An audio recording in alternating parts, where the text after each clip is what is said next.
Russell, a 4 millas de distancia, sus redes pesadas de bacalao, cuando una visión diferente a cualquier otra que hubieran visto antes captó su atención.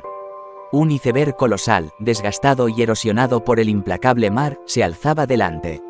Un extraño bulto, con forma de cola de ballena, sobresalía de su costado. Y posado precariamente en la cima misma de este precipicio helado, algo se movía. «¿Qué diablos?», murmuró Cliff, entrecerrando los ojos hacia la figura distante. A medida que se acercaban, la figura se fue aclarando. Era una pequeña criatura colorida, aferrándose desesperadamente al hielo. Al principio, supusieron que era una foca, una cría quizás, atrapada en plena muda. Pero a medida que se acercaban, la verdad se impuso. «Es un zorro», exclamó Mallory, con la voz teñida de una mezcla de incredulidad e inquietud. Un zorro ártico, su pelaje blanco salpicado de un toque de marrón rojizo, estaba varado en la cresta del iceberg desmoronándose, su destino sellado en el vasto e implacable océano. Gaviotas hambrientas, atraídas por el olor a desesperación, ya daban vueltas ominosamente por encima. Los pescadores no pudieron apartar la vista.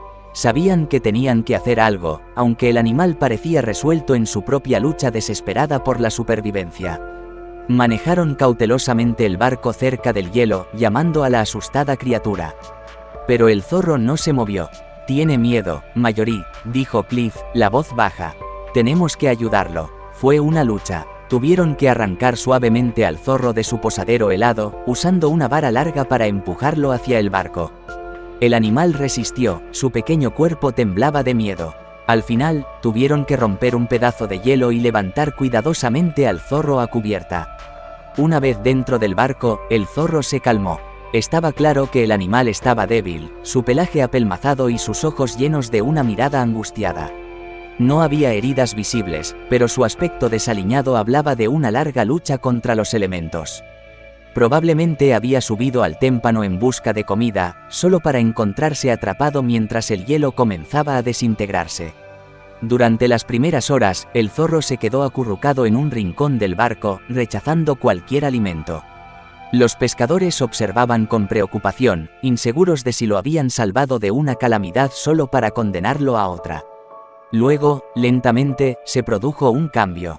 El zorro, quizás sintiendo su bondad, comenzó a aventurarse fuera de su rincón. Olfateó con cautela los salchichones y galletas que le ofrecieron, y finalmente, el hambre venció al miedo.